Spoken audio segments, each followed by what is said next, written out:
Gemuruh guntur yang dalam membangunkan Wulansari. Wanita itu membuka matanya. Tetesan air hujan mulai mengetuk kaca jendela. Hujan di akhir musim kemarau, pikirnya. Beberapa bulan terakhir ini terasa kering dan panas. Jadi hujan ini adalah sebuah anugerah yang disambut gembira. Wulansari menyingkap gorden untuk menikmati pemandangan hujan yang membersihkan debu dari dedaunan muda yang segar. Awan kelabu yang berat menggantung di atas halaman rumah susun tempat ia tinggal selama lebih dari setahun. Wanita itu memandang ke bawah. Di halaman yang sepi karena hujan, sebuah mobil SUV hitam besar terparkir. Di sebelahnya berdiri 3 orang pria. 2 di antaranya berpakaian serba hitam, sementara yang ketiga, yang berdiri sedikit lebih jauh, mengenakan jeans dan sweater putih. Pria itu menatap jendela-jendela apartemen, seolah mencari seseorang dengan pandangannya. Tiba-tiba, bel pintu berbunyi. Wulansari bergegas ke ruang depan, tetapi Kartika, seorang ibu dengan banyak anak yang tinggal bersamanya, sudah mendahuluinya. Kartika sudah bangun sejak subuh, menyiapkan sarapan untuk keluarganya yang besar. "Tante Tika," terdengar suara Budi, anak tetangga. "Ada yang nyari Nenek Wulan."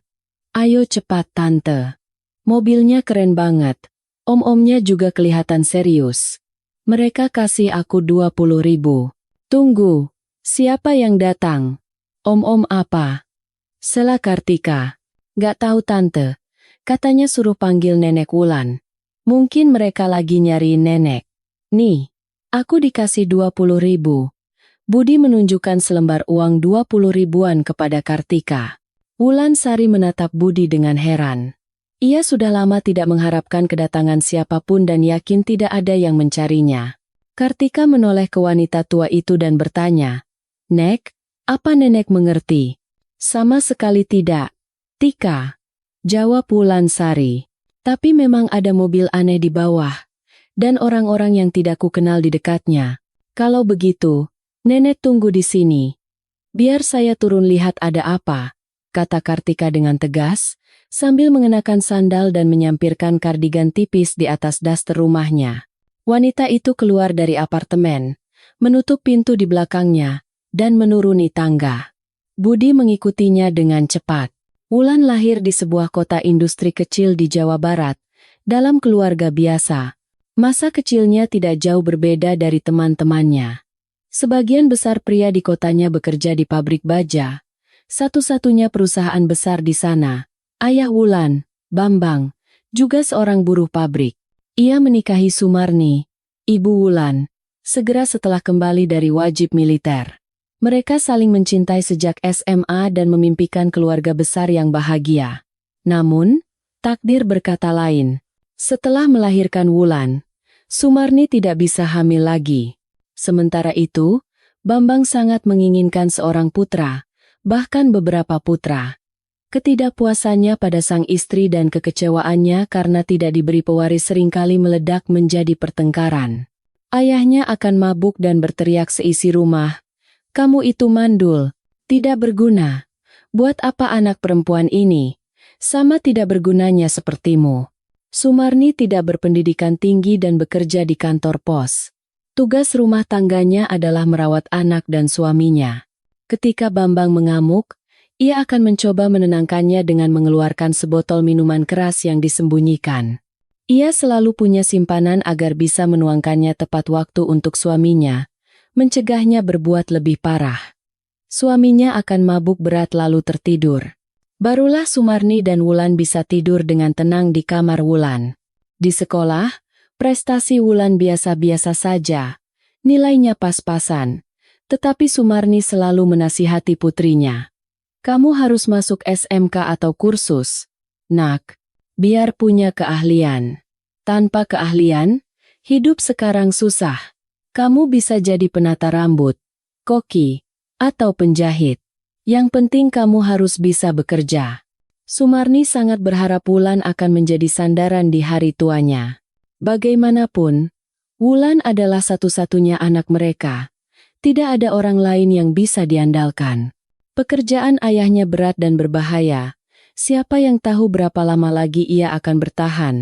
apalagi dengan kondisinya yang sering sakit dan kebiasaan mabuknya. Pada usia 16 tahun, Wulan hamil.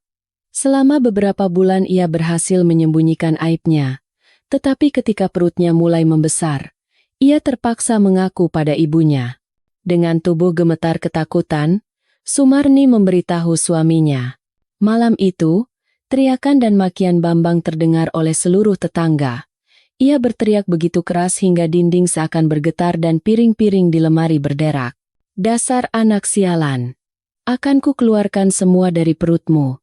Anak haram itu dan pikiran bodohmu.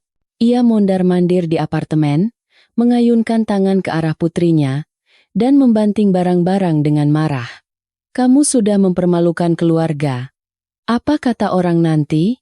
Putri Bambang itu perempuan murahan. Tenang, Mas. Wulan tidak boleh stres. Sumarni mencoba menenangkan suaminya. Oh, dia tidak boleh stres. Tapi keluyuran sama laki-laki boleh. Teriak ayahnya tanpa henti. Minggir kamu. Biar ku hajar dia biar tahu rasa. Jangan Mas. Jangan sentuh anak kita. Besok aku akan bawa dia ke bidan. Semuanya akan beres. Sumarni bergegas ke lemari. Di balik tumpukan sprei yang terlipat rapi, ia menyimpan sebotol minuman. Ia mengambilnya, meletakkan gelas di atas meja dengan keras, lalu menuangkannya. Minum dulu, Mas. Biar tenang. Ayahnya menenggak minuman itu dalam sekali teguk, dan Sumarni segera menuangkannya lagi. Ia tahu suaminya akan tenang setelah minum. Mungkin Wulan tidak akan dipukuli. Jangan sampai ia membawa putrinya yang hamil ke bidan dengan tubuh penuh lebam. Masih di bawah umur, dan babak belur pula. Wulan dan Sumarni berjalan pulang dari puskesmas dalam diam. Keduanya memikirkan apa yang akan terjadi selanjutnya. Usia kehamilannya sudah terlalu lanjut, dan bidan menolak melakukan aborsi. Ia membuatkan kartu pasien dan menyuruh Wulan menjalani serangkaian pemeriksaan dan tes darah. Ketika ditanya siapa ayah dari anak itu, Wulan menjawab tidak ada. Seharusnya saya lapor ke dinas sosial. Ini kasus yang serius, kata bidan dengan tegas. Tapi untuk itu, kamu harus memberitahuku siapa yang melakukan ini padamu. Dia tidak ada di sini. Dia cuma kebetulan di kota ini, lalu pergi. Aku tidak tahu kemana. Setidaknya nama dan asalnya. Kamu tahu. Wulan hanya diam sambil menunduk. Sudah kuduga, kata bidan. Sadar ia tidak akan mendapatkan apa-apa dari gadis itu. Sekarang pergilah tes darah. Kembali lagi minggu depan bersama orang tuamu. Ayah dan ibunya tidak bisa tidur berhari-hari karena cemas. Sementara Wulan tampak seperti kehilangan akal sehatnya. Ia menjahit popok dari kain-kain perca simpanan ibunya, merajut baju hangat dan sepatu bayi dari sisa benang. Gadis yang prestasinya sudah buruk itu kini benar-benar berhenti belajar, sering tidak masuk sekolah dengan alasan tidak enak badan. Ia menantikan bayinya dengan sepenuh hati dan hanya memikirkan tentangnya. Kamu sudah gila nak. Gerutu Sumarni. Melahirkan anak itu harus karena cinta. Dalam keluarga yang utuh. Ini bukan boneka. Bukan juga anak kucing atau anjing. Anak itu butuh biaya. Bukan cuma cinta. Kamu mau membesarkannya dengan apa? Semuanya akan baik-baik saja, Bu. Hanya itu jawaban Wulan. Bayi Wulan memutuskan untuk lahir jauh sebelum waktunya. Ia melahirkan seorang anak laki-laki pada bulan ke-8. Sejak kontraksi pertama hingga bayi itu lahir, ayah dan ibunya menunggu di rumah sakit bersalin. Mereka tidak beranjak kemanapun. Semoga semuanya baik-baik saja. Sumarni berdoa dalam hati. Sudah, jangan cengeng. Potong Bambang dengan kasar. Setidaknya perut buncitnya tidak lagi jadi tontonan. Tetangga tidak akan punya bahan untuk menggosipkan anak kita, mempermalukan kita di depan semua orang. Ketika seorang dokter keluar, ayah dan ibunya bergegas menghampirinya. Bagaimana putri saya, Dok? Tanya Sumarni dengan cemas. Putri Anda sudah melahirkan. Dokter belum selesai bicara ketika Bambang meraih lengannya dan menariknya ke samping. Saya perlu bicara serius dengan Anda. Ia begitu memaksa dan raut wajahnya begitu tegas sehingga dokter kandungan itu bahkan tidak mencoba membantah. "Baiklah, mari ke ruangan saya," katanya. Sumarni hendak mengikuti mereka, tetapi suaminya menghentikannya. "Tunggu di sini," katanya. "Aku akan segera kembali." Wanita yang kebingungan itu tetap berdiri di tengah ruang tunggu. Ia marah pada suaminya karena tidak membiarkannya bicara dengan dokter.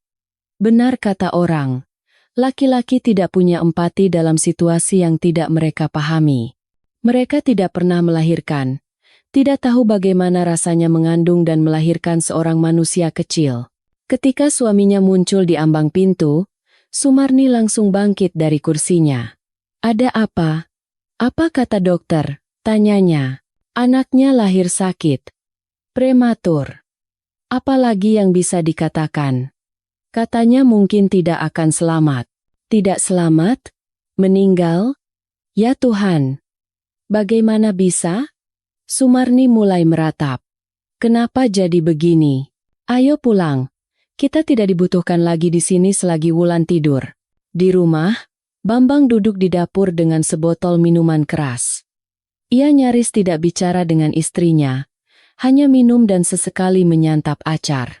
Keesokan harinya setelah pulang kerja, ayah dan ibu Wulan bergegas ke rumah sakit. Mereka harus tiba sebelum dokter pulang. Setelah mendudukkan Sumarni di kursi ruang tunggu, Bambang berkata, "Duduk di sini. Biar aku yang cari tahu semuanya." Lalu ia berjalan menyusuri koridor menuju ruang kepala rumah sakit. Istrinya menunggu hampir setengah jam. Bambang kembali dengan wajah marah, memukul dinding dengan tinjunya, lalu menyeret istrinya keluar. "Anaknya meninggal," katanya. "Meninggal? Bagaimana bisa?" Sumarni tidak mengerti. "Kamu ini bodoh atau apa? Ya meninggal begitu saja.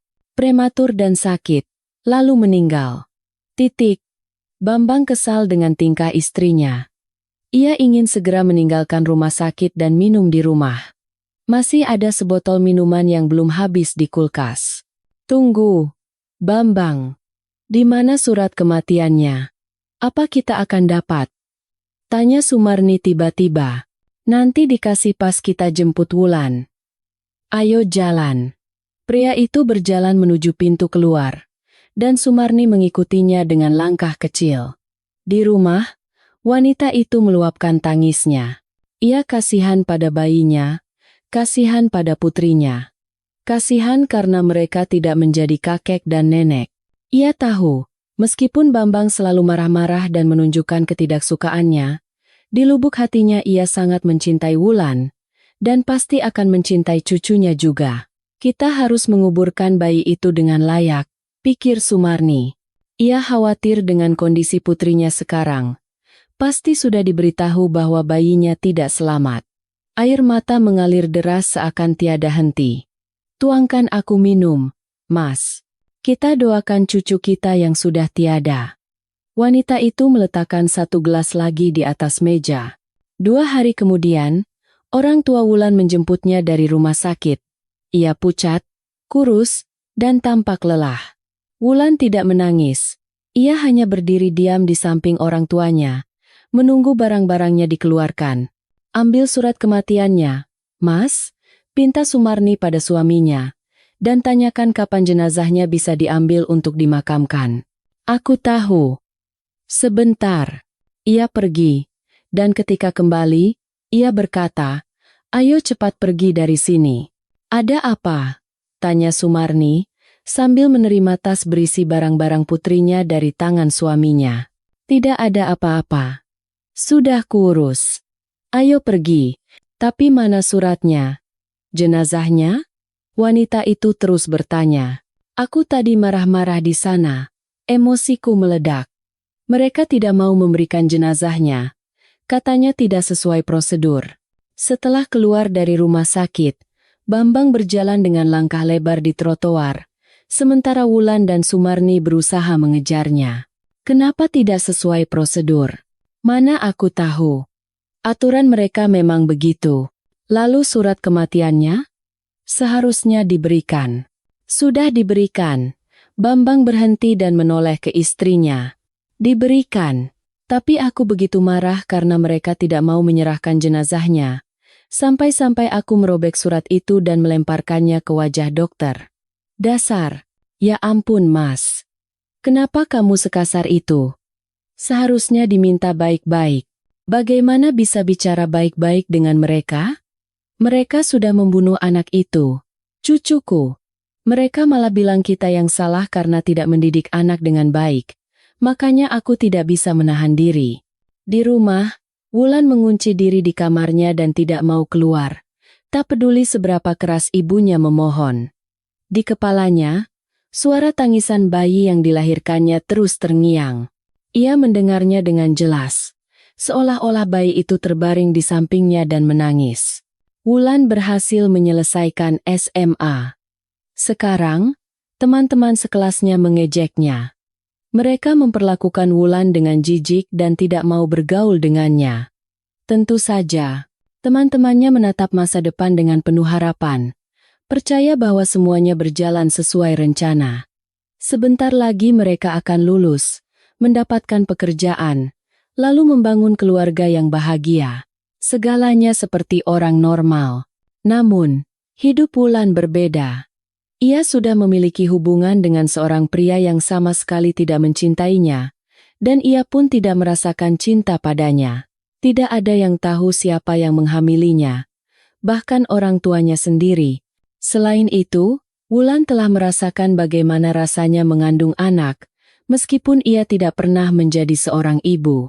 Ditambah lagi, ia yang dasarnya sudah pendiam, kini semakin menarik diri dan menjadi seperti bayangan yang muram. Setiap kali pulang sekolah, Wulan merasakan tatapan para tetangga di halaman. Tidak semua menatapnya dengan jijik. Beberapa wanita yang sedang berjalan-jalan dengan kereta bayi, begitu melihat Wulan, akan menunduk dan memalingkan muka. Mereka takut bahkan untuk membayangkan apa yang dirasakan oleh ibu muda yang gagal itu. Mereka takut sejenak menempatkan diri di posisinya. Karena di kereta bayi mereka ada bayi-bayi yang hidup dan sehat, sementara anak Wulan telah tiada. Lebih dari setahun berlalu. Ibu Wulan sangat berharap luka di hati putrinya akan sembuh dan ia akan kembali seperti dulu. Tetapi sepertinya ada sesuatu yang patah dalam diri Wulan. Ia membungkuk di bawah beban penderitaannya. Meskipun Sumarni membujuknya untuk datang ke acara perpisahan sekolah, Wulan menolak dengan tegas. Ia hanya pergi ke sekolah untuk mengambil ijazah dengan nilai yang pas-pasan, lalu kembali ke rumah. Seminggu kemudian, Wulan mulai bekerja sebagai kasir di sebuah supermarket. Ia bahkan tidak mau mendengar tentang rencana melanjutkan ke SMK atau kursus. Ayahnya kini minum setiap malam. Pulang kerja, ia akan duduk di meja dapur, meminta sebotol minuman dan gelas. Sumarni sendiri sudah tidak sadar lagi bagaimana ia secara otomatis mampir ke toko dalam perjalanan pulang kerja agar di rumah selalu ada minuman. Jika tidak, Bambang akan mengusirnya dari rumah, tidak peduli sudah larut malam, agar istrinya membawakan minuman. Aduh, Mas, apa yang kamu lakukan pada dirimu sendiri? Omel Sumarni.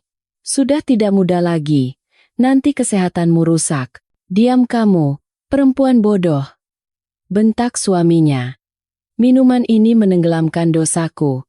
Hanya di dalamnya dosaku larut. Tuangkan. Istrinya dengan patuh menuangkan minuman pahit itu ke dalam gelas. Tahu bahwa jika tidak, pertengkaran tidak akan terhindarkan. 2 tahun berlalu. Sabtu malam itu tidak berbeda dari yang lain. Bambang bersantai di dapur ditemani sebotol minuman keras. Sumarni sedang memasak sesuatu di depan kompor.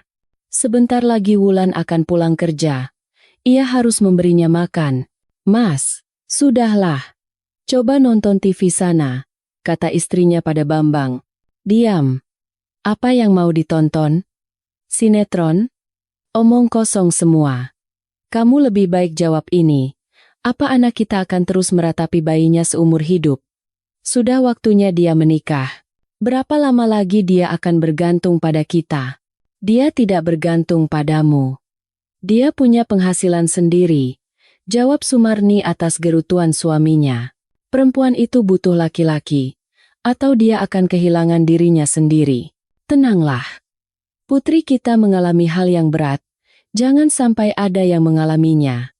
Apa kamu tidak kasihan padanya? Wanita itu menutup panci dengan tutupnya dan mematikan kompor. Apa yang harus dikasihani? Semua perempuan sama saja, balas Bambang.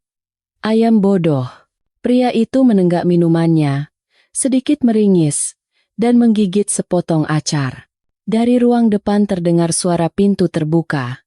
Sesaat kemudian, Wulan muncul di dapur. Di sampingnya berdiri seorang pria. Dari penampilannya, ia sekitar 5 tahun lebih tua dari Wulan. Bapak, Ibu, kenalkan, ini Fikri. Kami akan hidup bersama, kata Wulan, mengejutkan orang tuanya. Selamat malam, Om. Tante, sapa pria itu.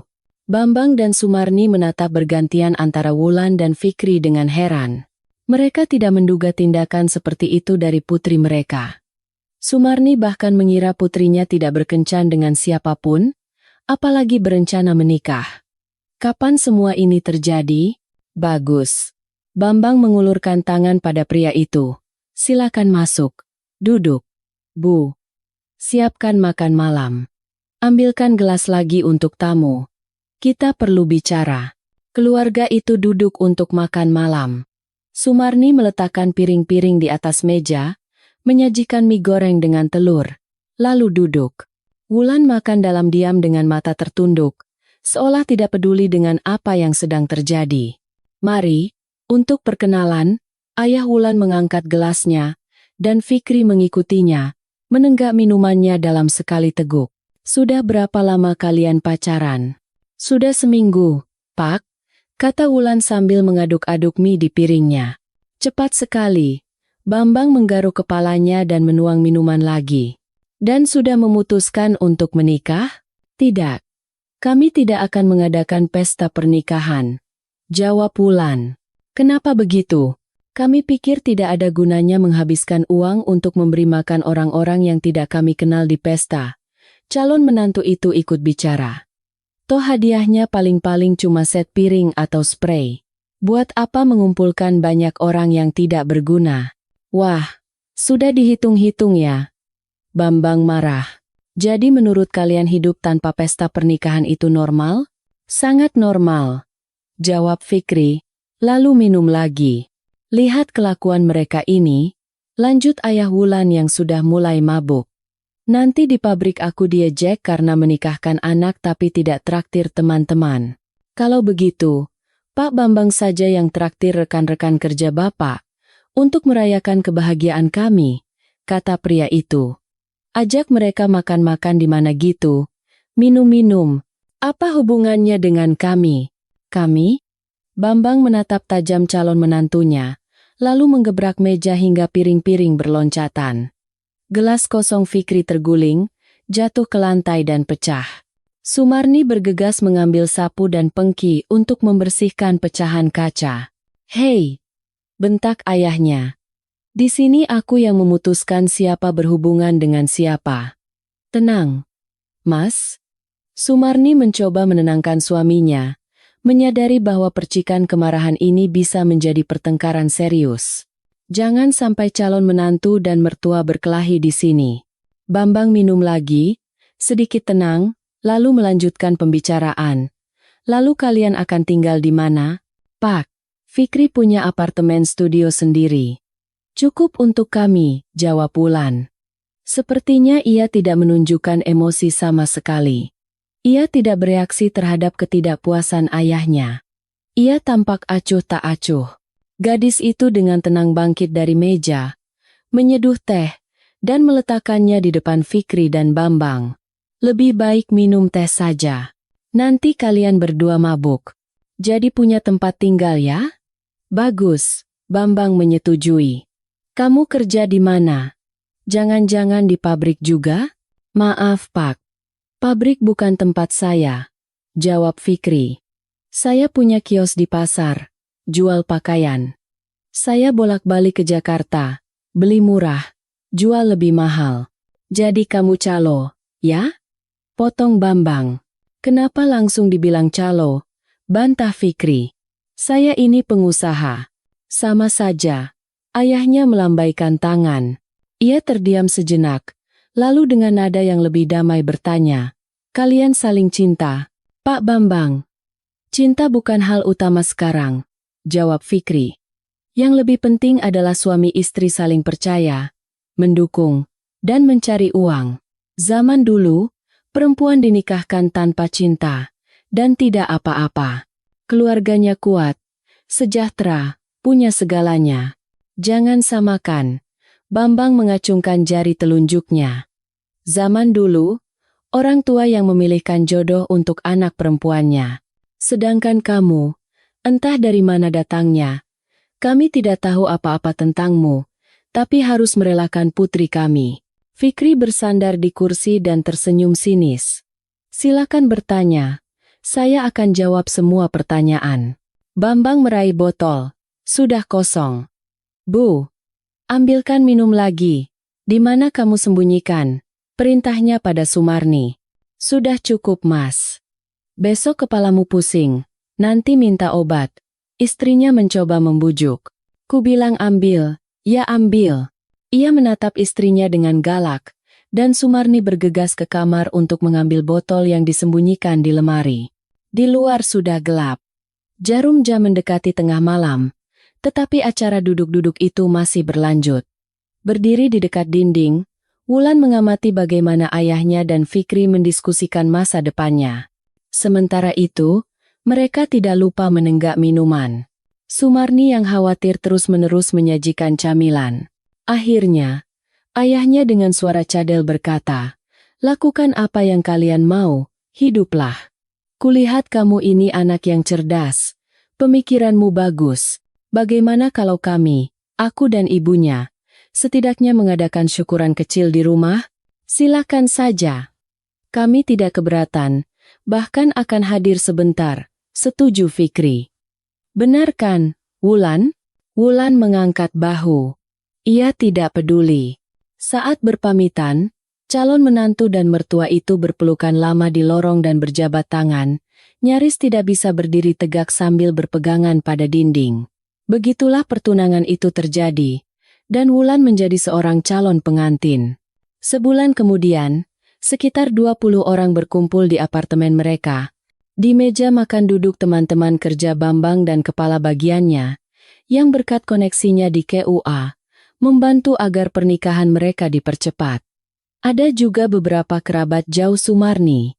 Setelah duduk sebentar bersama para tamu dan beberapa kali berciuman di bawah sorakan cium, Wulan dan Fikri pergi ke apartemen Fikri. Begitu pintu tertutup di belakang mereka, Bambang yang setengah mabuk dengan lantang menyatakan, "Nah, sekarang tidak ada yang berani bilang putriku perempuan nakal yang dihamili entah siapa. Dia sekarang wanita bersuami." Begitu, ibu kota menyambut hari baru. Jalan-jalan raya dan protokol perlahan-lahan hidup kembali, dipenuhi mobil dan orang-orang yang bergegas entah kemana. Semalam, hujan musim panas yang hangat turun, menekan debu ke aspal yang panas oleh matahari. Turun dari kamar tidur, Olivia menuruni tangga. "Selamat pagi, Bu Olivia," sapa asisten rumah tangga, Lina. "Mau saya siapkan kopi?" "Tidak usah repot-repot, Lina. Saya bisa sendiri. Pak Gunardi masih di rumah?" "Iya, Bu. Beliau sedang sarapan di ruang makan," jawab gadis itu. "Baiklah." Olivia masuk ke ruang makan, di mana suaminya sedang menghabiskan pancake yang disiapkan dengan penuh perhatian. Gadis itu sudah bekerja di rumah keluarga Gunardi selama 5 tahun. Ia sangat memuaskan majikannya. Baik hati, tenang, sangat bersih, dan rajin. Ia membantu Olivia menjaga rumah besar itu tetap rapi, dan kadang-kadang menemaninya, bisa diajak bicara dan mendengarkan keluhan majikannya. Pasangan suami istri itu sudah lama yakin bahwa mereka tidak salah mempekerjakan gadis desa itu. Ia tidak hanya pandai memasak, tetapi juga pandai menjaga rahasia, memastikan apa yang terjadi di dalam rumah tidak keluar dari balik pagar bata yang tinggi. "Selamat pagi, sayang." Olivia mencium pipi suaminya. Kamu sudah mau berangkat? Iya, sayang. Hari ini banyak urusan, jawab Gunardi sambil menyeka mulut dengan serbet. Ada rapat pagi ini, lalu aku akan ke kantor pusat. Pulangnya malam lagi, seperti biasa? Tanya Olivia dengan kecewa. Aku usahakan tidak terlambat. Pria itu bangkit dari meja, memeluk istrinya, menciumnya, lalu berjalan ke pintu keluar. Jangan bosan, ya? Ia memandangi dari jendela saat mobil jeep hitam suaminya keluar dari gerbang. Wanita itu membuat kopi dan memanggil asisten rumah tangganya. Lina, apa pekerjaanmu banyak hari ini? Tanyanya. Seperti biasa, Bu Olivia. Kamu punya banyak pekerjaan. Mas Gunardi juga. Hanya aku yang seharian bebas. Bagaimana kalau kita ke mall? Lina menghela napas hampir tak terlihat. Lagi-lagi ke mall. Dalam 2 tahun terakhir, Olivia terus-menerus pergi ke sana. Ia sebenarnya tidak butuh barang baru. Majikannya hanya akan mengunjungi area bermain anak-anak, duduk di meja sebuah kafe kecil, dan selama berjam-jam mengamati anak-anak yang dibawa orang tua mereka untuk bermain. Olivia dan Gunardi saling jatuh cinta sejak di bangku kuliah. Setelah lulus, mereka menikah. Berkat dukungan orang tua Gunardi, kariernya melesat dengan cepat. Dalam waktu singkat, ia menduduki kursi ayahnya sebagai direktur utama sebuah perusahaan pengolahan logam besar, sebuah warisan, ketika ayahnya memutuskan untuk pensiun dan menikmati ketenangan hidup di sebuah villa di tepi sungai. Olivia tidak perlu bekerja. Ia sepenuhnya mendedikasikan waktunya untuk hobinya, membuat keramik. Di taman, sebuah paviliun kecil dibangun untuknya yang berfungsi sebagai studio, di mana ia menciptakan benda-benda indah dengan tangannya sendiri. Cangkir, kendi, vas, piring. Keluarga itu hidup dalam kemewahan mutlak, bisa membeli apa saja. Satu-satunya hal yang kurang adalah, selama 10 tahun, Olivia dan Gunardi berusaha keras untuk memiliki anak, tetapi semua upaya mereka gagal. Yang paling menderita karena ketidakmampuannya untuk hamil adalah Olivia. Ia semakin sering pergi ke mall, di mana ia tidak bisa melepaskan pandangannya dari anak-anak orang lain. Di antara mereka, bisa saja ada anaknya yang bermain. Bu Olivia, kenapa ibu menyiksa diri sendiri? Kata Lina sambil menepuk tangan. Saya lihat perjalanan ini tidak menenangkan ibu, malah membuat ibu semakin sedih. Lebih baik kita rapikan taman bunga. Lihat, mawarnya sudah kering. Perlu dipangkas. Nanti siang tukang kebun datang dan membereskan semuanya, jawab Olivia. Kalau begitu, mungkin kita ke studio keramik? Tidak ada inspirasi, Lina. Olivia meletakkan cangkir kosongnya di atas meja. Aku akan siap sebentar lagi. Setengah jam kemudian, mereka sudah dalam perjalanan menuju pusat kota. Di dalam tas Olivia ada beberapa coklat dan permen. Ia membagikannya kepada anak-anak di mall. Setelah menghabiskan sekitar 3 jam di area bermain anak-anak, mereka pulang. Dalam perjalanan, mereka mampir ke sebuah tempat ibadah, di mana majikan Lina berdoa lama sekali. Asisten rumah tangga itu sangat kasihan pada majikannya. Dia akan menjadi ibu yang paling baik dan penyayang, pikir Lina, melihat Olivia keluar dari tempat ibadah. Halo, Gunardi. Terdengar suara mitra bisnis dari sebuah kota di Jawa. Apa kabar? Oh, Pak Suko. Halo Pak. Gunardi senang menerima telepon dari teman sekaligus mitranya, tetapi seketika merasakan firasat buruk. Semua baik-baik saja. Ada apa menelepon? Ada masalah di pabrik? Tidak. Jangan khawatir. Suara di seberang sana menenangkannya. Ada kabar untukmu. Kuharap ini kabar baik. Ceritakan. Ingat waktu kamu datang ke panti asuhan di kota kami untuk memberikan bantuan? Tentu saja. Ingat Ibu Maria, kepala pantinya? Ingat. Bagaimana bisa lupa? Wanita yang begitu mengesankan. Gunardi tertawa. Nah, kemarin dia meneleponku. Katanya, ada seorang anak laki-laki di sana, persis seperti yang kamu inginkan. bermata indah, kulitnya cerah. Kesehatannya memang agak lemah, tapi itu hanya karena di panti tidak ada fasilitas medis yang memadai. Dia sangat cerdas untuk usianya. Berapa usianya? Tanya Gunardi, merasakan jantungnya mulai berdebar kencang. 2 tahun. Ditinggalkan di rumah sakit bersalin sejak lahir. Surat penolakannya ada, jadi tidak akan ada masalah. Saat ini, ada pasangan yang sedang mengincarnya, mau mengadopsi, tapi Ibu Maria teringat padamu, katanya. Keluarga itu tidak akan memberikan masa depan yang baik untuk anak itu. Kalaupun harus diserahkan, lebih baik kepada kalian, kamu dan Olivia. Pak Suko, tolong bilang pada kepala panti untuk tidak melakukan apa-apa dulu. Besok aku akan meneleponmu kembali. Baik, aku tunggu teleponmu. Gunardi meletakkan telepon, termenung. Opsi adopsi memang pernah dibicarakan di keluarga, tetapi Olivia ingin mengadopsi bayi yang baru lahir. Sementara ini adalah anak berusia 2 tahun dengan karakternya yang sudah terbentuk. Bagaimanapun, ia harus memberitahu istrinya tentang telepon dari Suko. Pria itu mengambil ponselnya, menelepon istrinya. Olivia, kamu di rumah? Tanyanya. Aku di jalan dari kota. Setengah jam lagi sampai. Ada yang perlu dibicarakan. Aku pulang sekarang. Ada apa? Gunardi? Olivia khawatir. Tidak apa-apa. Sayang, kita bicara di rumah. Pria itu mematikan telepon. Ia menyimpan dokumen-dokumennya di brankas. Keluar ke ruang resepsionis. Hari ini saya tidak akan kembali. Batalkan semua pertemuan. Baik, Pak Gunardi, jawab sekretarisnya. Ketika suaminya tiba di rumah, Olivia keluar untuk menyambutnya. Ia hampir tidak pernah meninggalkan pekerjaan di tengah hari. Wanita itu merasa ada sesuatu yang terjadi yang tidak bisa dibicarakan Gunardi melalui telepon. Gunardi, kamu membuatku khawatir. Ia memeluk suaminya. Ada masalah di kantor. Kenapa kamu tiba-tiba pulang? Aku punya berita yang harus segera kita bicarakan. Jawab pria itu. Pak Suko menelepon. Ada apa? Masalah di pabrik di Jawa? Tidak. Di sana semua baik-baik saja. Dia menelepon karena urusan lain. Ayo masuk. Gunardi berjalan menuju pintu, memegang lengan istrinya. Mereka duduk di ruang tamu.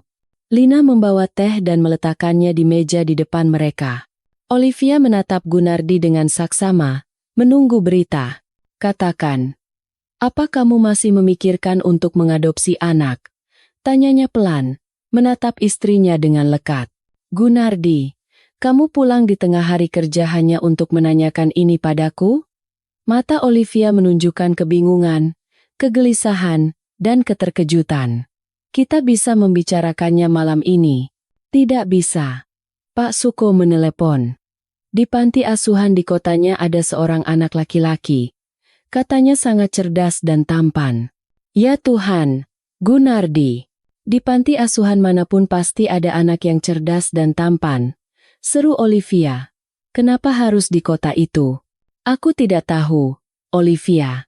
Tapi ketika Suko bilang bahwa kepala panti ingin bertemu dengan kita, entah kenapa jantungku berdebar sangat kencang. Aku jadi gugup dan sangat ingin bicara denganmu.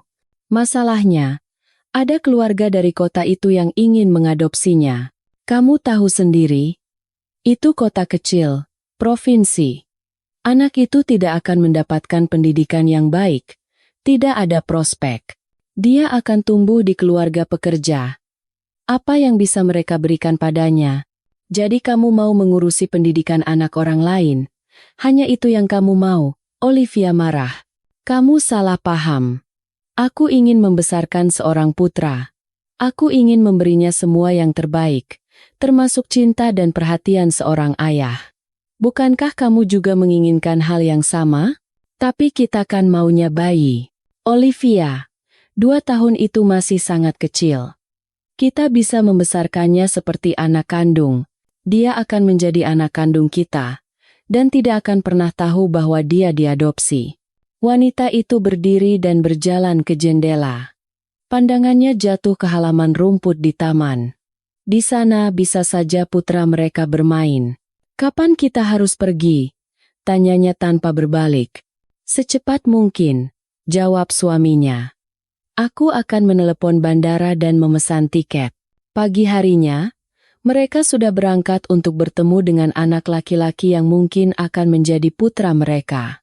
Di kantor kepala panti asuhan, Ibu Maria, duduklah Olivia dan Gunardi yang gelisah. "Jangan terlalu tegang, Bu Olivia. Sebentar lagi anaknya akan dibawa kemari. Mungkin mau teh atau kopi dulu." Tetapi tamu dari ibu kota itu menolak. Mereka tidak sabar untuk bertemu dengan anak itu. "Kalau begitu, biar saya ceritakan sedikit tentang Ivan." Ibu Maria mengeluarkan map pribadi anak itu dari lemari. Ivan ditinggalkan di rumah sakit bersalin di kota ini.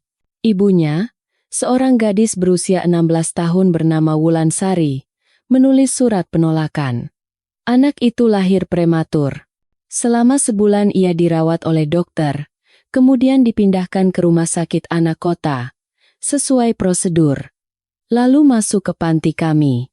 "Aku tidak akan pernah bisa mengerti bagaimana seseorang bisa meninggalkan anaknya sendiri, yang telah dikandungnya begitu lama," kata Olivia dengan sedih.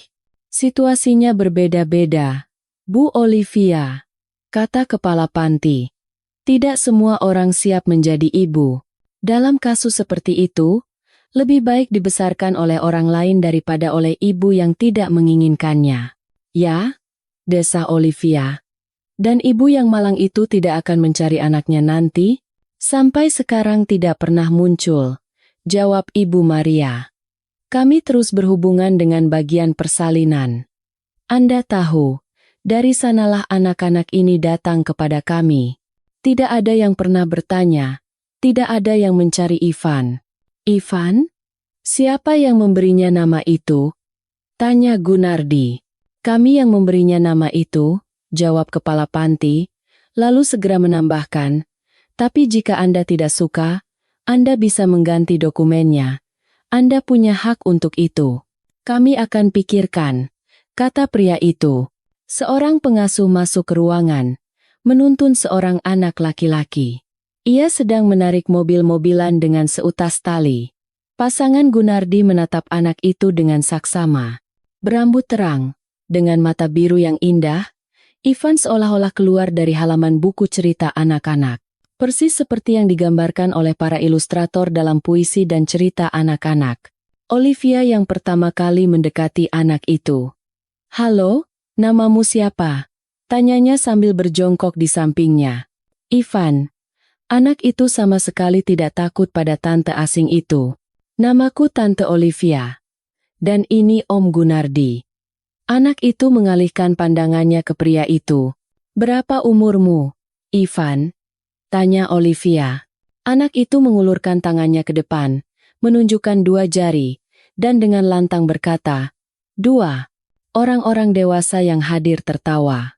Anak itu terlihat begitu lucu saat dengan percaya diri mengumumkan usianya. Ivan melangkah maju dan menyodorkan mobil-mobilannya pada Olivia. "Kamu suka main mobil-mobilan?" tanyanya. "Iya," jawab anak itu dengan lantang lagi. "Mau ikut kami ke tempat di mana ada banyak sekali mobil-mobilan, dan semuanya akan jadi milikmu?" Ivan mengangguk.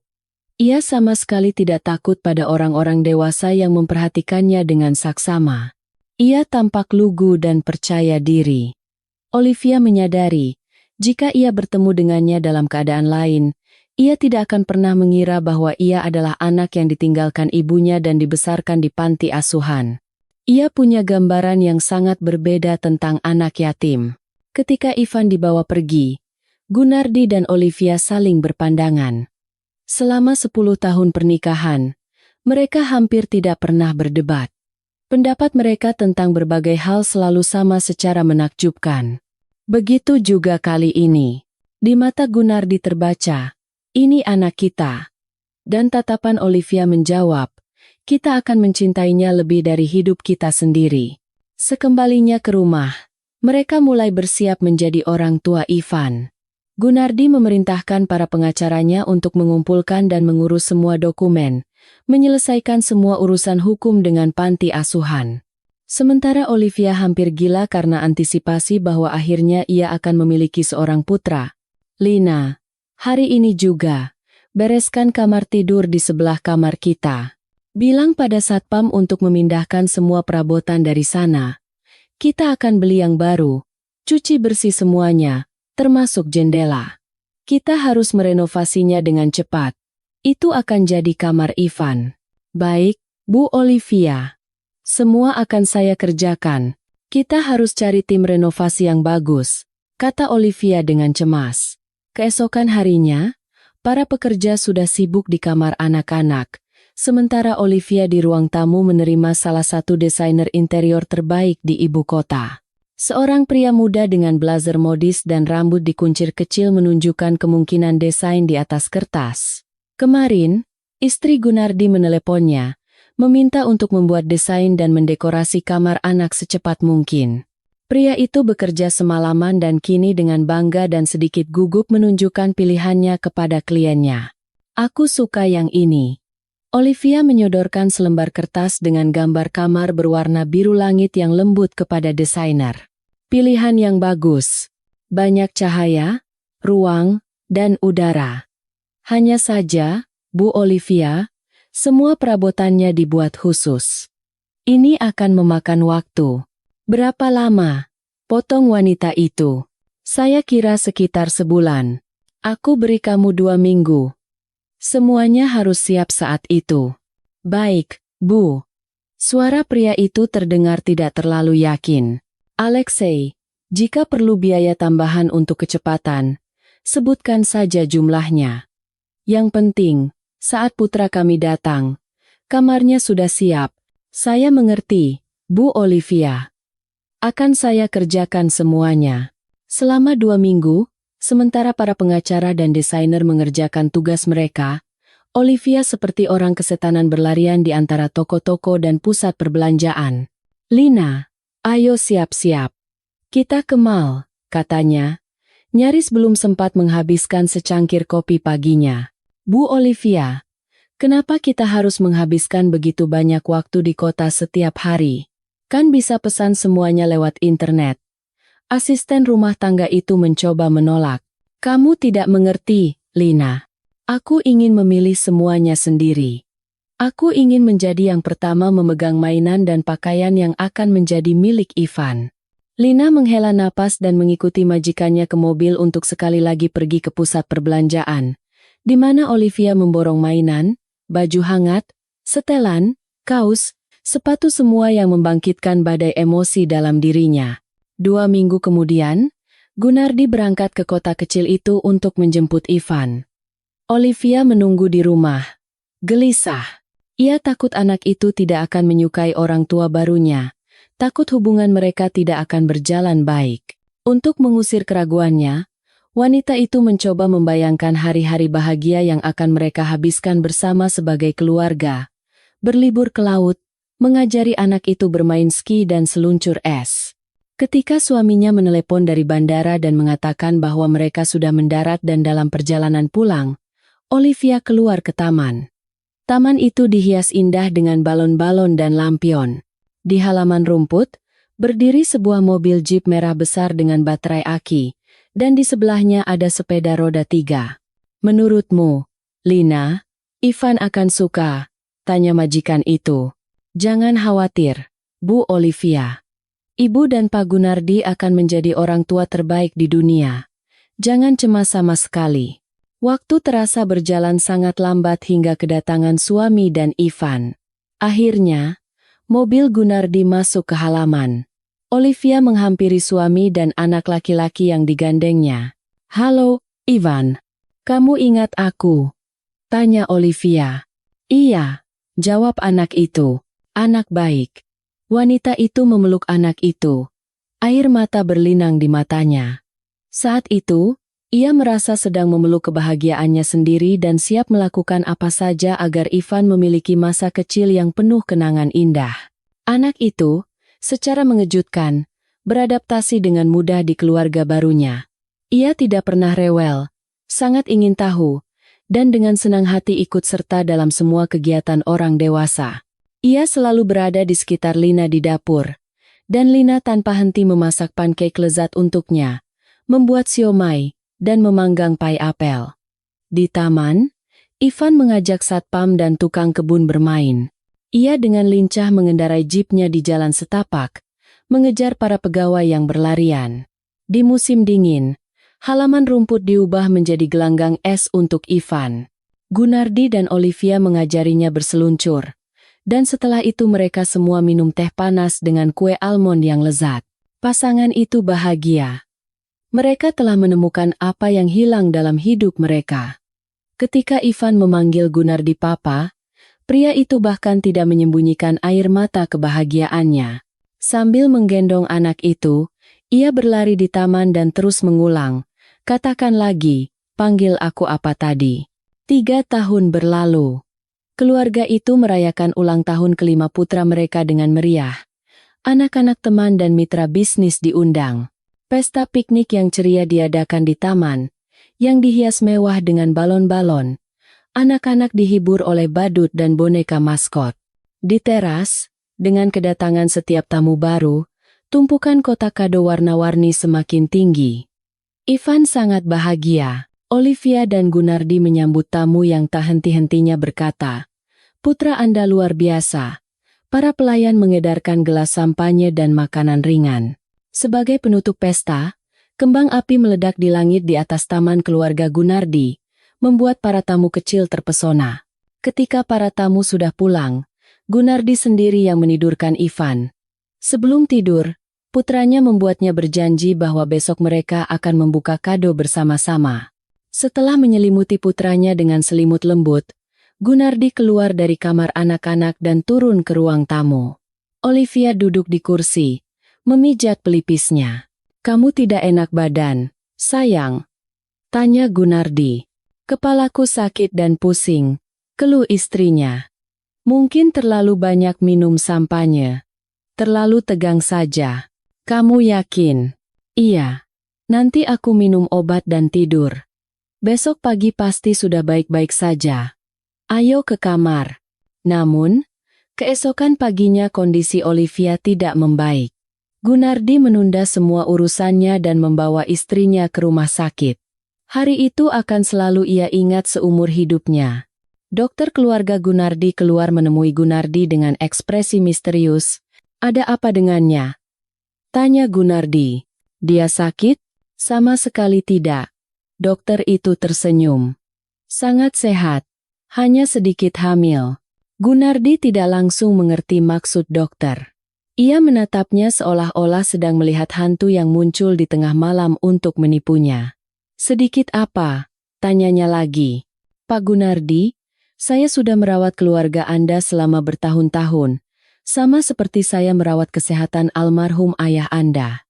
Saya bisa katakan dengan penuh keyakinan bahwa impian Anda untuk memiliki anak mulai terwujud. Bu Olivia hamil 5 atau 6 minggu. Tapi kita perlu melakukan pemeriksaan lebih lanjut." Dari ruang periksa, istri Gunardi keluar. Ia mendekati suaminya, menatap matanya dalam-dalam. "Sayang, Tuhan membalas kebaikan kita karena telah memberikan kebahagiaan dan keluarga bagi Ivan. Sekarang dia akan punya adik laki-laki atau perempuan." 8 bulan kemudian, keluarga Gunardi dikaruniai seorang putri yang diberi nama Veronica. Setelah menikah dengan Fikri, Wulan tidak terlalu berharap banyak. Ia tidak mencintainya, hanya saja ia tidak membencinya. Pria muda itu punya bisnis kecil sendiri, sebuah kios pakaian di pasar, sebuah apartemen studio kecil, dan cukup tampan. Wulan sudah lelah setiap hari melihat ayahnya yang mabuk, yang terus-menerus mengoceh tidak jelas, marah-marah, dan tidak memberinya ketenangan, baik untuknya maupun ibunya. Wulan juga lelah melihat wajah ibunya yang penuh kasihan padanya. Wulan harus memulai hidup baru, belajar hidup mandiri. Dan saat itulah Fikri muncul. Pria muda itu adalah pelanggan tetap di supermarket tempat Wulan bekerja. Ia langsung tertarik pada gadis kasir baru itu. Fikri berusaha dengan berbagai cara untuk menarik perhatiannya, memujinya. Suatu hari, ia mengajaknya jalan-jalan setelah toko tutup. Tanpa diduga oleh dirinya sendiri, Wulan setuju. Selama berjalan-jalan, Fikri terus berbicara, sementara Wulan hanya diam, sesekali memberikan jawaban singkat. Anehnya, ia menyadari bahwa Fikri adalah pria yang cukup lucu. Orang bilang, dia itu periang atau pelawak berjalan. Mereka mulai sering bertemu. Biasanya Fikri mengantar Wulan pulang kerja. Kadang-kadang ia menghilang selama beberapa hari, bahkan seminggu, pergi belanja barang, pikir Wulan. Lalu ia muncul lagi, mengantar Wulan pulang.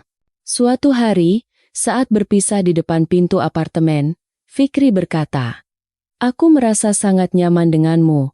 Ayo kita hidup bersama." Bersama? Sebagai kakak adik, sebagai teman kos, atau mungkin sebagai suami istri? Tanya Wulan dengan sarkasme. Pilihan mana yang paling kamu suka? Kenapa kamu begitu? Kamu kan tahu maksudku. Fikri tampak tersinggung karena kata-katanya tidak dianggap serius. Sudahlah, jangan marah, kata Wulan.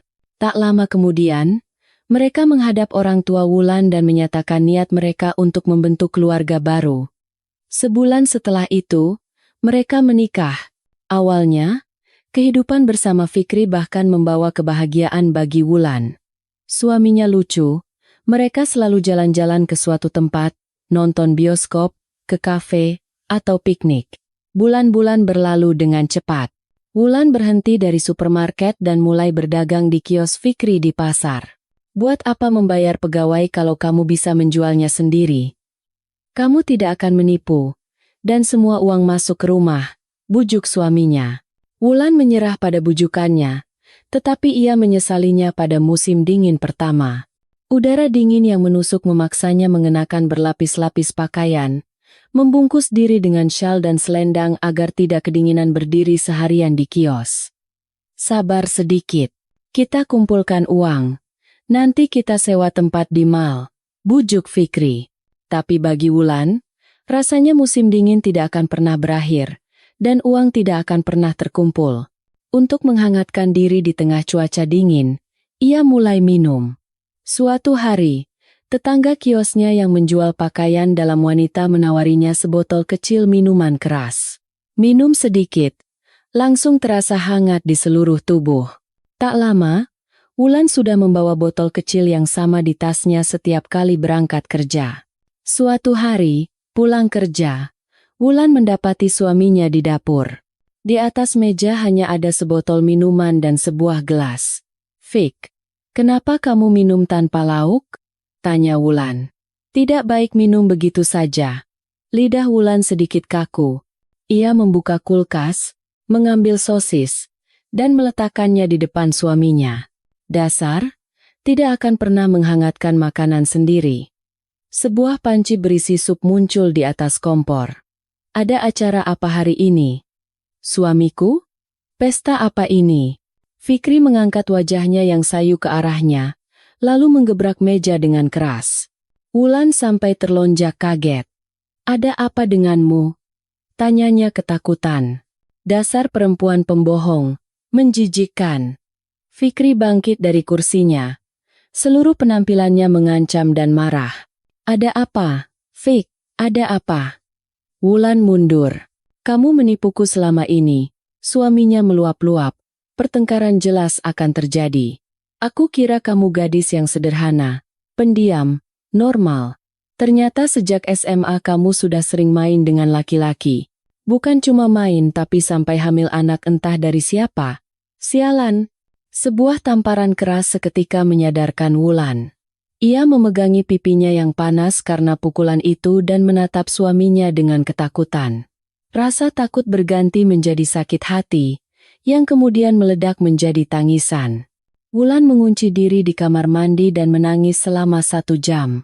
Ketika ia keluar, suaminya sudah tertidur di meja dapur, dengan kepala terkulai di atas tangannya. Wanita muda itu tidak mengerti apa salahnya. Apa yang terjadi? Apakah salahnya jika anaknya meninggal? Belakangan ini, Wulan memang semakin sering memikirkan bayinya. Ia merasa seolah-olah mendengar suaranya, tawanya. Kadang-kadang, anak laki-laki itu bahkan muncul dalam mimpinya dan memanggil, "Ibu." Kehidupan pernikahan Wulan mulai berubah menjadi neraka. Mendengar gosip dari kenalan dan tetangga, Fikri mulai memperlakukannya dengan buruk. Setiap orang yang tahu siapa istrinya merasa berkewajiban untuk membuka mata Fikri tentang Wulan. Katanya ia tidak sebaik dan sesopan yang ia kira. Ke sekolah dengan perut buncit, dan sudah hidup dengan Fikri lebih dari setahun tapi belum juga punya anak. Gosip dan desas-desus menyulut api di jiwa pria itu, melukai harga dirinya. Ia semakin sering minum. Suatu malam, Wulan duduk di seberangnya di meja dan meletakkan satu gelas lagi. "Tuangkan. Kita perlu bicara. Sekali untuk selamanya," katanya dengan suara pelan namun tegas. Fikri menatap istrinya dengan saksama, lalu menuangkan minuman dari botol. "Bicaralah kalau memang perlu. Apa yang terjadi padaku di sekolah seharusnya tidak mempengaruhi hidup kita. Halaman itu sudah ditutup, dan masa lalu biarlah berlalu. Jika kamu jijik hidup denganku, aku akan pergi. Kenapa kamu tidak menceritakannya sendiri padaku? Apa yang harus diceritakan? Bahwa aku melahirkan dan anakku meninggal di rumah sakit? Katakan. Apa kamu perlu tahu itu? Apa yang akan berubah? Banyak, Wulan. Banyak yang akan berubah. Setidaknya aku tidak akan terlihat seperti orang bodoh di mata orang lain. Semua orang tahu, seluruh kota, tapi aku satu-satunya yang tidak tahu. Kenapa kamu melakukan ini padaku? Aku tidak berpikir itu penting bagimu. Aku kira kamu menikahiku, bukan gosip yang sekarang kamu dengarkan. Aku tidak akan minta maaf padamu. Aku tidak melakukan kesalahan apapun. Hidup hanya memberiku pelajaran yang sudah kupelajari. Sekarang, apa katamu? Aku harus pergi? Fikri minum lagi dan menuangkan untuk Wulan. Setetes air mata mengalir di pipinya. Satu tetes saja, tapi sangat besar. Wulan merasa kasihan pada suaminya. Ia bangkit dari meja, mendekatinya dari belakang, dan memeluknya. Malam itu, pertengkaran serius tidak terjadi, tetapi kehidupan pasangan itu mulai berantakan. Fikri mulai minum terus-menerus, sama sekali berhenti mengurus kios di pasar, tidak lagi mengisi stok barang, sehingga pendapatan bulanan terus menurun. 5 tahun kemudian, ia terpaksa menutup usahanya. Selama setahun berikutnya, ia dan Wulan hampir setiap hari minum. Kadang-kadang Fikri membawa teman-teman pemabuknya ke apartemen, yang membuat keributan dan berkelahi, menyebabkan keluhan dari tetangga. Perlahan-lahan, semua tabungan mereka habis diminum. Perabotan dan barang-barang yang pria itu jual dengan harga murah untuk membeli minuman juga ludes. Di saat-saat langka kesadarannya, pikiran Wulan memberitahunya bahwa ia harus berhenti menjalani gaya hidup seperti ini. Wanita itu akan mengusir para tamu, membersihkan rumah, akal sehatnya yang belum sepenuhnya tumpul mendiktenya. "Berhenti minum, sadarlah, ubah hidupmu." Tetapi suaminya menuntut minuman, dan semuanya dimulai lagi. Lingkaran setan ini tidak akan pernah berakhir jika bukan karena satu kejadian yang mengubah hidup Wulan. Ia sekali lagi pulang dari toko, membawa sebotol minuman di tasnya. Di rumah, Fikri menunggu. Tetapi ia tidak ingin pulang ke apartemen suaminya. Wulan duduk di bangku di sebuah taman kecil. Daun-daun kuning jatuh perlahan dari pohon. Itu adalah salah satu hari musim gugur yang indah yang sering ditulis oleh para penyair. Musim gugur emas. Wulan berpikir betapa sia-sia ia keluar dari supermarket, betapa sia-sia ia bekerja di pasar, dan betapa sia-sia ia menikah dengan Fikri. Tiba-tiba, seorang pria gagah dengan jas hujan abu-abu duduk di sebelahnya. "Musim gugur bukan alasan untuk bersedih," katanya, entah ditujukan pada Wulan atau hanya bergumam pada diri sendiri. Wanita itu menoleh dan menatapnya. Pria itu memiliki wajah yang baik dan mata yang bersinar dengan kerutan di sudutnya. Dari penampilannya, ia sekitar 20 tahun lebih tua dari Wulan. "Mungkin," katanya. Tapi ada banyak alasan lain. Benarkah sebanyak itu? Pria asing itu tersenyum. Cukup banyak. Entah kenapa, Wulan ingin berbicara dengan pria ini. Ia ingin seseorang mengasihaninya. Pria asing itu seolah merasakannya. Hartono, ia mengulurkan tangannya. Wulan, jawabnya. Jabat tangan hangat pria itu menimbulkan getaran di hatinya. Perasaan yang aneh bagi Wulan. Anda tahu, Wulan, ketika istri saya meninggal, meninggalkan kami dengan 2 anak perempuan sendirian di dunia ini, saya juga mulai mencari pelipur lara dalam benda yang sekarang ada di tas Anda. Pria itu memperhatikan tatapan terkejut Wulan. Ya, jangan heran. Saya melihat Anda keluar dari toko tadi. Wanita itu bergeser di bangku. Ia merasa tidak nyaman karena seseorang telah mengungkap kebiasaannya minum. Ia selalu berusaha menyembunyikan fakta bahwa ia minum bersama suaminya dari tetangga dan kenalan. Dan pria ini dengan mudahnya menebak kelemahannya. Anak-anak perempuan saya waktu itu berusia 5 dan 3 tahun, lanjut Hartono. Merekalah yang benar-benar menderita karena ibu mereka tiada. Sementara saya terus mengasihani diri sendiri. Ketika saya sadar bahwa saya bisa kehilangan anak-anak saya juga, benar-benar sendirian. Ketika saya bisa melihat dunia dengan mata yang berbeda, saya mengerti. Minuman bukan jalan keluar.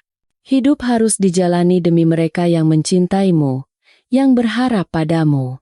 Berarti saya tidak punya siapa-siapa untuk hidup, jawab Wulan. Tidak ada yang mencintai saya, tidak ada yang berharap. Ia menghela napas, menundukkan kepalanya. Andai saja bayinya masih hidup, ia pasti punya alasan untuk hidup. Tapi sekarang, untuk apa hidup? Untuk suami yang sudah tidak bisa mengendalikan diri, yang tidak menginginkan apapun selain botol minuman? Anda salah. Hanya saja dalam kondisi Anda saat ini, Anda tidak melihat apapun di sekitar Anda. Apa yang harus dilihat? Suami mabuk? Aku sudah mengenalnya luar dalam, jawab Wulan. Sekarang aku pulang, Fikri akan mabuk lagi, dan aku harus merawatnya. Begitu? Jika Anda mau, bisa begitu.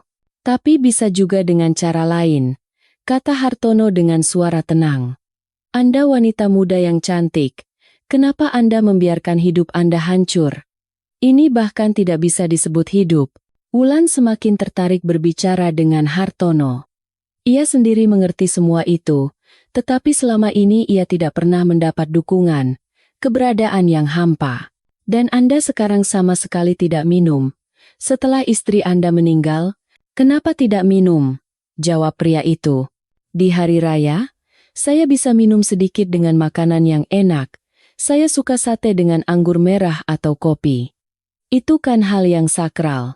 Alam yang indah, api unggun, arang membara, dan daging yang harum di atasnya. Maukah Anda kita perbaiki situasi ini bersama? Usul Hartono. Untuk apa? Kenapa?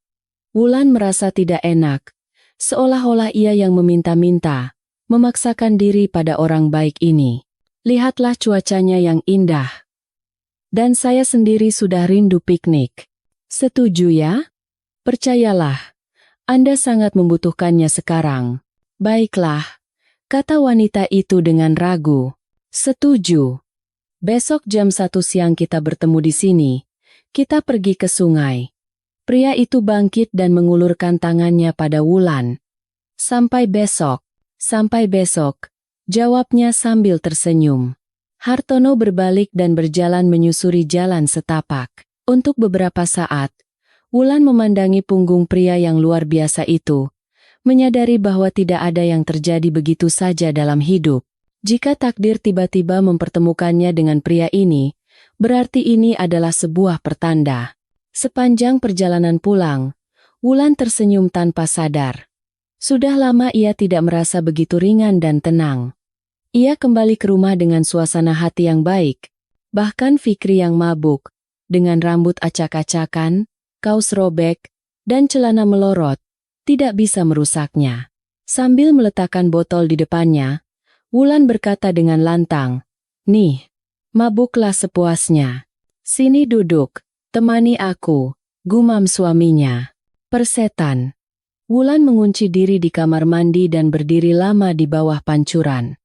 Ia merasa seolah-olah air hangat itu memperbarui dirinya, membersihkan setiap sel kulitnya dari jejak-jejak kesedihan masa lalu. Keesokan harinya, dengan mengenakan jeans dan jaket, ia pergi ke taman, di mana Hartono sudah menunggunya. Di sebelahnya ada dua gadis remaja. Kenalkan, Wulan. Ini Kirana dan Alena, putri-putriku. Hartono memperkenalkan anak-anaknya. Wulan memperhatikan bahwa pria itu tiba-tiba memanggilnya dengan sebutan kamu. Senang bertemu dengan kalian, jawabnya. Mereka berjalan ke sungai, di mana mereka memilih tempat yang nyaman. Pria itu menyiapkan panggangan, mengeluarkan ember plastik berisi daging yang sudah dibumbui, roti, dan sayuran dari ranselnya. Baik, anak-anak, ayah yang siapkan daging, kalian siapkan yang lainnya. Setuju? Tanyanya pada Wulan dan putri-putrinya. Setuju, ayah, jawab Alena, yang lebih tua. Wulan memperhatikan bahwa putri-putri Hartono sangat rajin. Mereka dengan terampil memotong timun dan tomat, menatanya di piring plastik sekali pakai. Tante kerja sama ayah? Tanya Kirana. Tidak. Kami baru saja kenal, jawab Wulan. Menarik? Alena menatap teman baru ayahnya dengan saksama. Kami kira tante juga dosen. Ayah kalian dosen? Tentu. Dia mengajar di universitas, kata Kirana dengan bangga.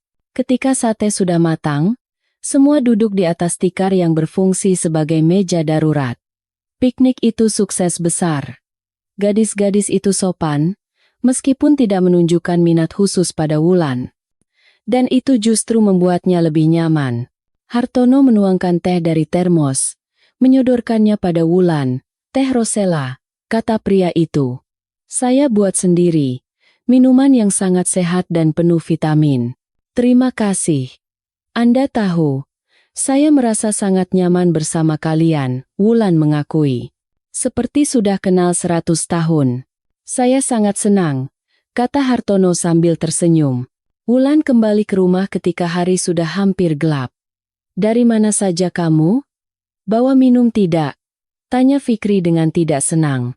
Ambil sendiri kalau butuh. Aku mau tidur. Wulan menutup pintu kamarnya. Untuk beberapa saat, ia masih mendengar gerutuan suaminya. Lalu pintu depan terbanting.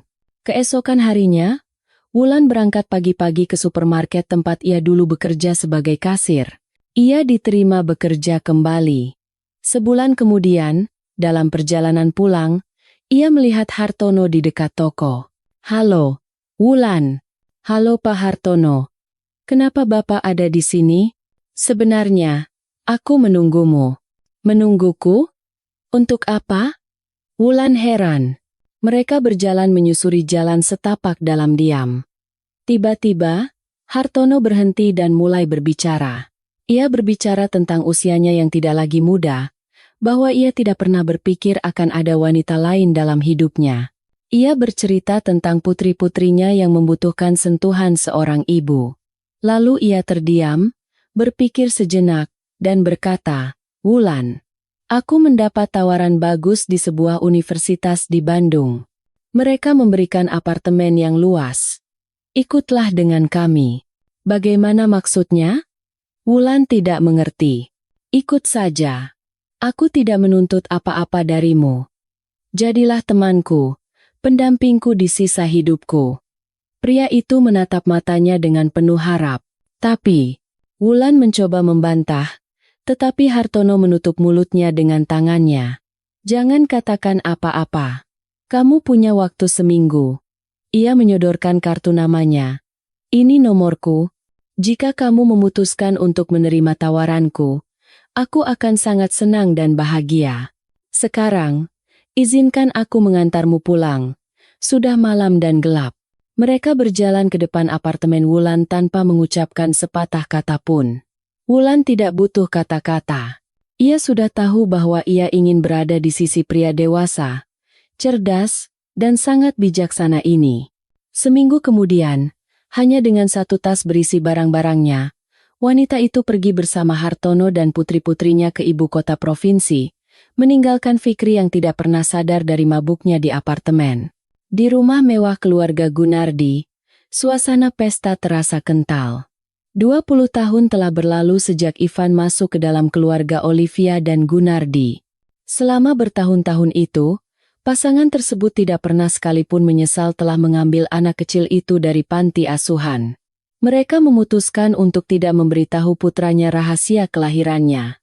Mereka mencintainya dengan sepenuh hati, dan anak itu membalasnya. Baginya, tidak ada orang yang lebih berharga daripada ibu dan ayahnya, kecuali mungkin adik perempuannya, Veronica, yang tak terpisahkan darinya. Ketika Nika masih sangat kecil, Ivan bisa bermain dengannya berjam-jam. Perbedaan usia 5 tahun membuat Ivan merasa lebih pintar dan berwibawa. Jadi ia selalu bermain dengan adiknya di taman, membacakannya buku, dan kemudian mengajarinya membuat boneka salju. Veronica selalu mengikuti kakaknya kemanapun.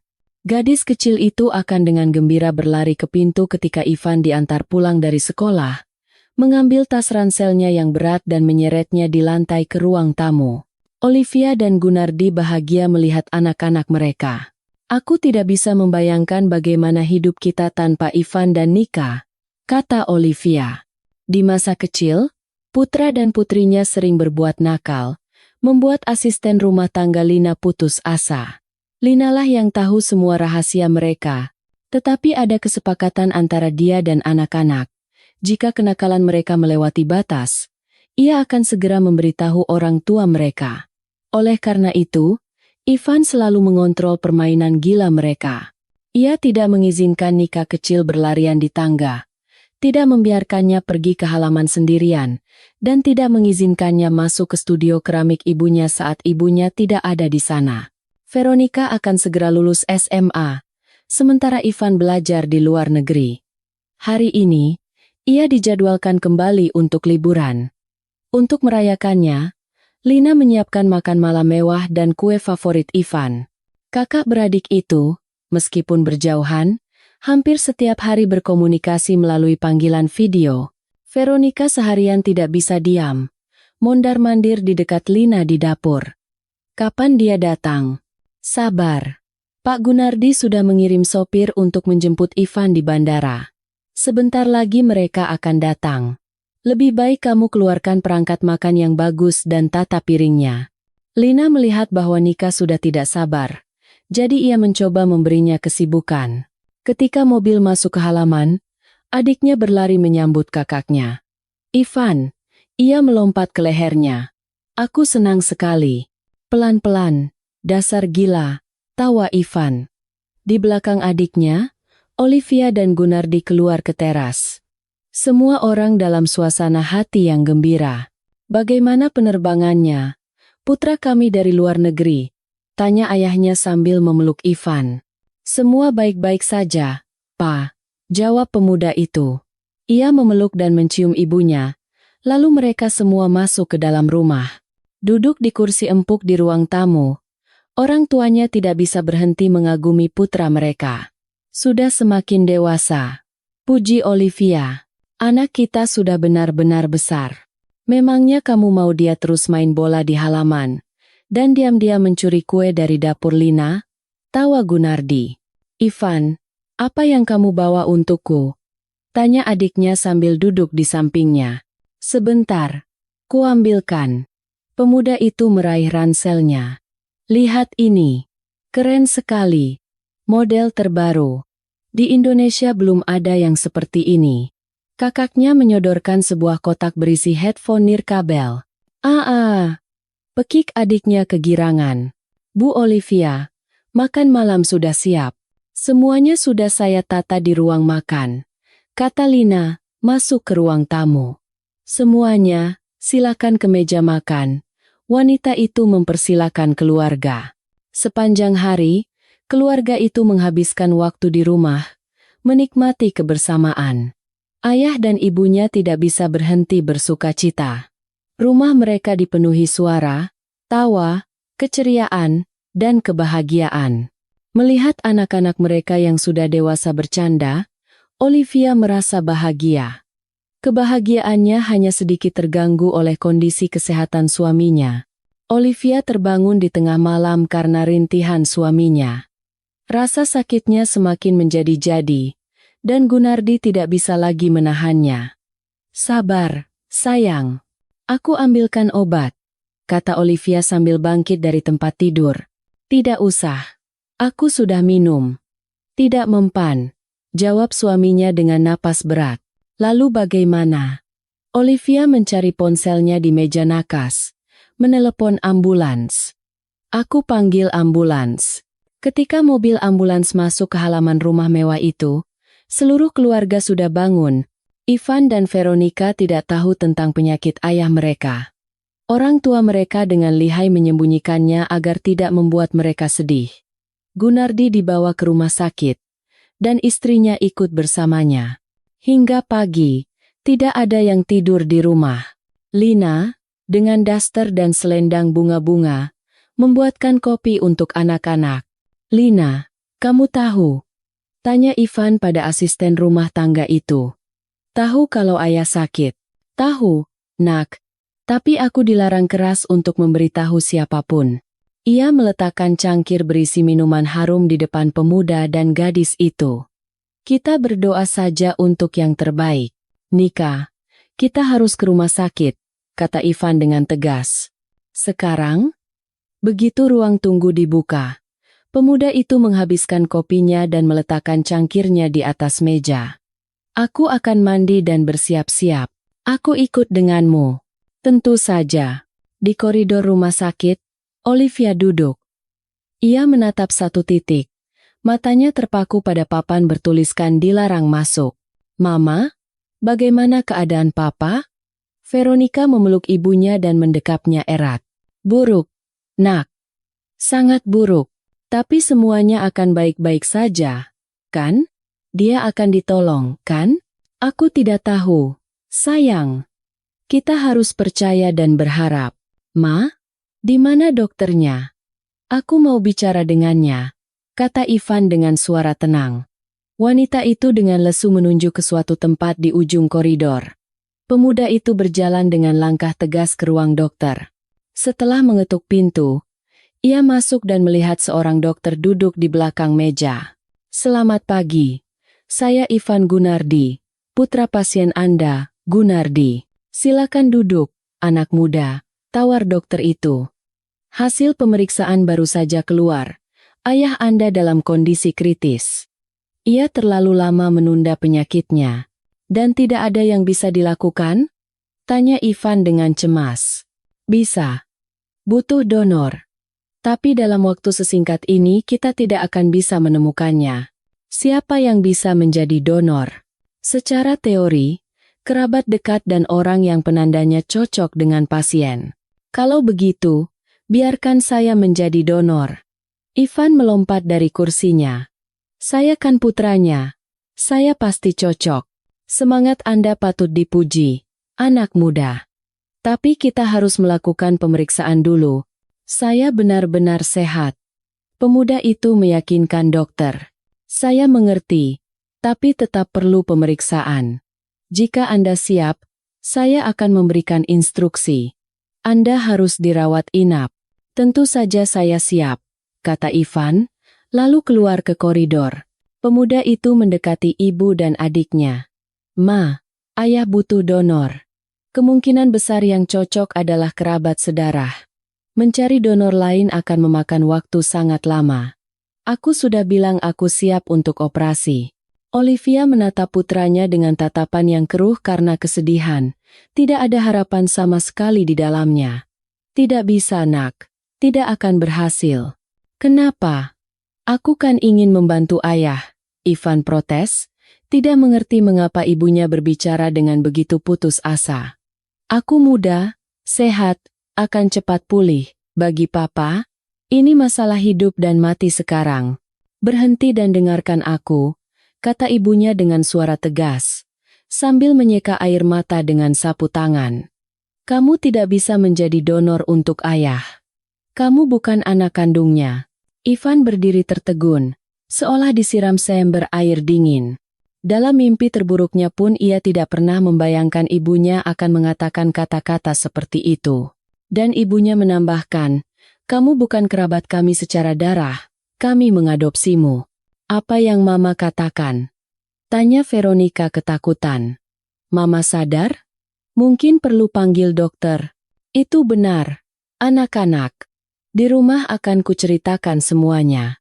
Sepertinya sudah waktunya." Ia duduk diam di kursi, berayun ke depan dan ke belakang, tenggelam dalam pikirannya. Sementara Ivan berjalan perlahan menyusuri koridor. Ia ingin segera keluar ke udara segar. Kepalanya pusing karena kata-kata yang membela hidupnya menjadi sebelum dan sesudah. Orang bilang, manusia tidak bisa menderita selamanya. Jika Tuhan menimpakan cobaan, penderitaan, dan rasa sakit, maka ia pasti akan membalasnya dengan kebahagiaan, ketenangan jiwa, dan kesejahteraan materi. Begitulah yang terjadi pada Wulan. Ia harus banyak menderita. Ayah yang selalu mabuk, anak yang lahir meninggal dan bahkan tidak bisa ia kuburkan, suami yang hampir membuatnya menjadi pecandu alkohol.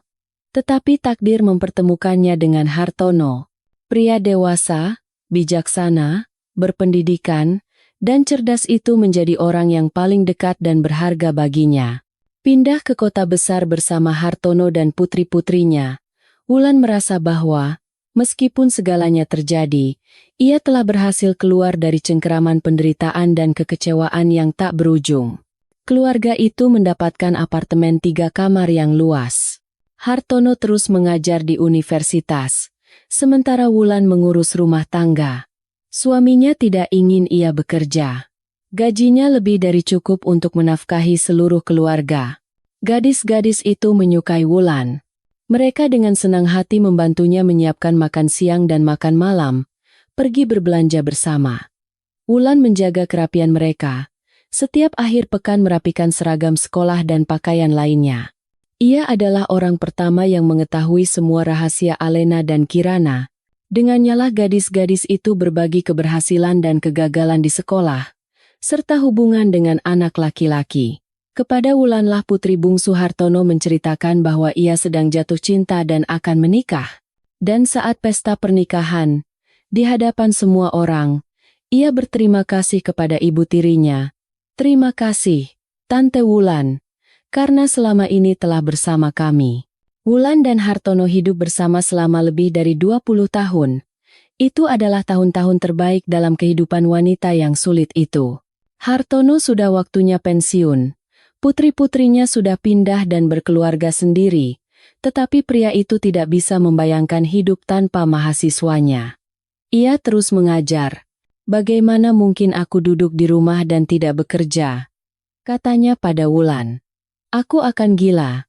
Menjadi tua seperti kakek-kakek yang duduk dengan nenek-nenek di bangku taman." "Kenapa begitu, Mas?" bantah Wulan.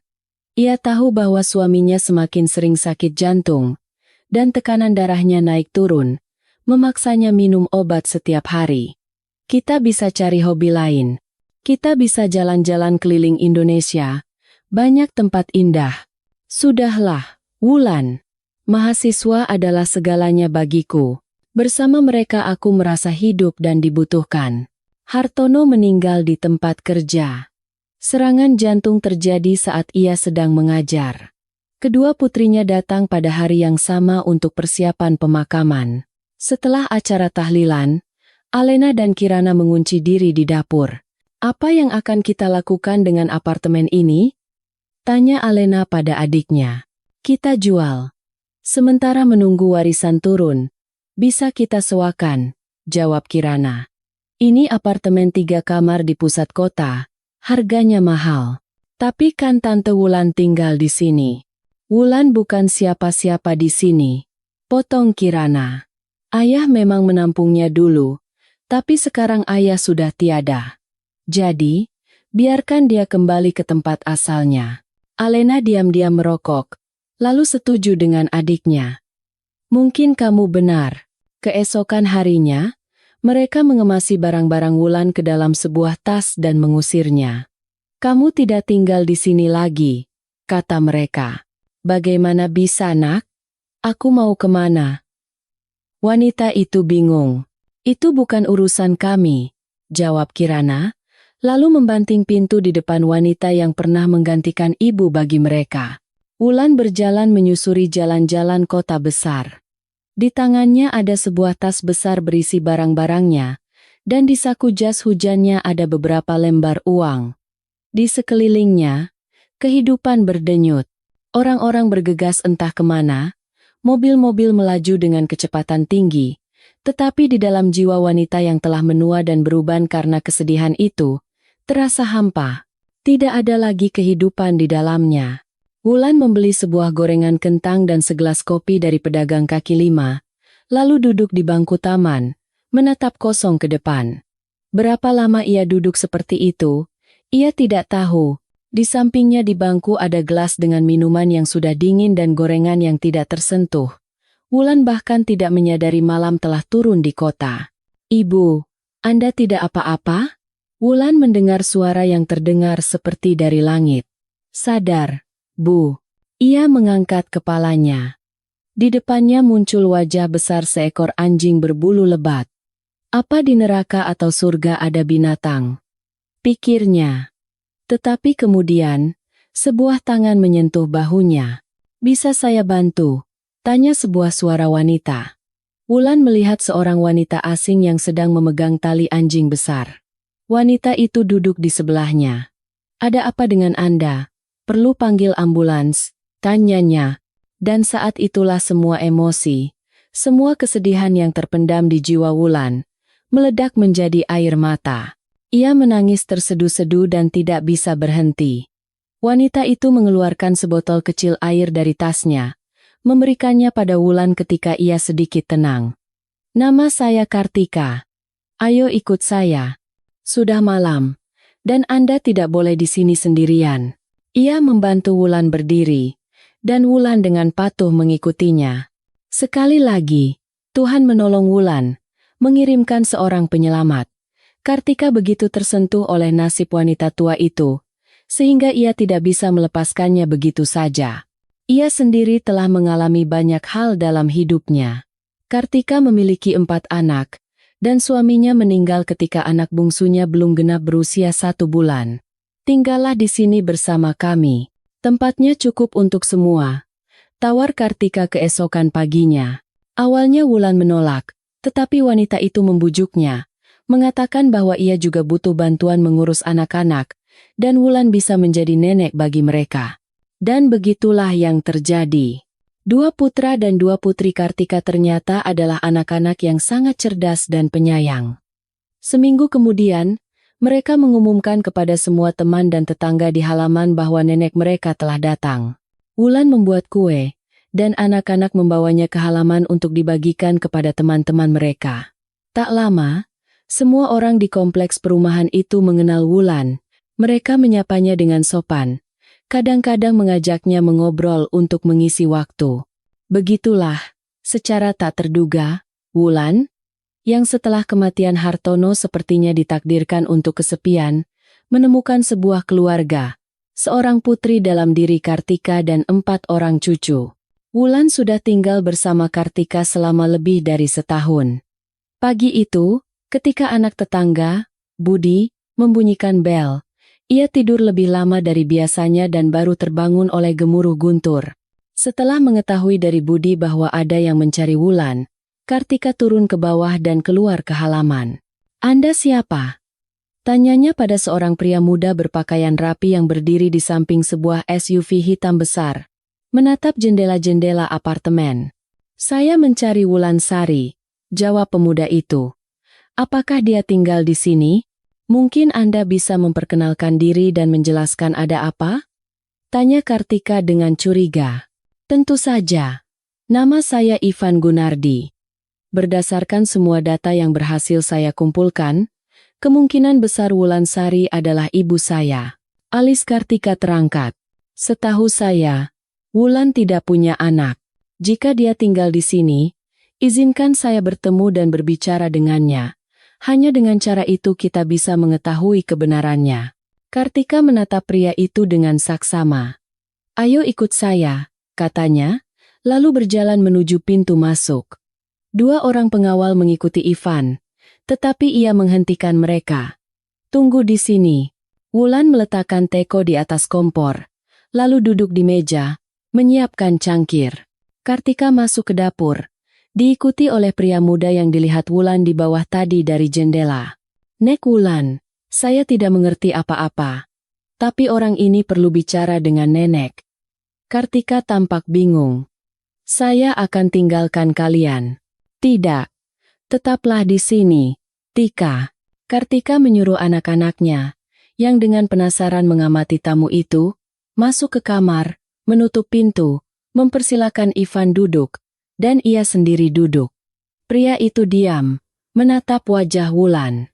Sementara Wulan merasa mulutnya kering sehingga tidak bisa mengucapkan sepatah kata pun. Sepertinya Wulan pernah melihat pemuda ini di suatu tempat. Ada sesuatu yang akrab di wajahnya, tetapi dari kedalaman ingatannya tidak muncul satupun petunjuk yang bisa membantunya mengingat dari mana ia mengenalnya. Anda Wulan Sari? Akhirnya Ivan bertanya. Iya, nama saya Ivan Gunardi. Selama bertahun-tahun saya mencari ibu saya, yang meninggalkan saya di rumah sakit bersalin. Kartika dan Wulan saling berpandangan dengan heran. Apa yang bisa mereka bantu untuk pria ini? Setelah hening sejenak, Ivan melanjutkan ceritanya. Saya tidak akan pernah tahu bahwa saya dibesarkan di keluarga angkat. Tetapi ketika ayah saya sekarat, ibu saya dalam keadaan emosional mengatakan bahwa mereka mengadopsi saya saat masih kecil. Awalnya saya sangat marah dan bahkan pergi dari rumah. Tetapi seiring waktu saya tenang dan mulai mencari ibu kandung saya.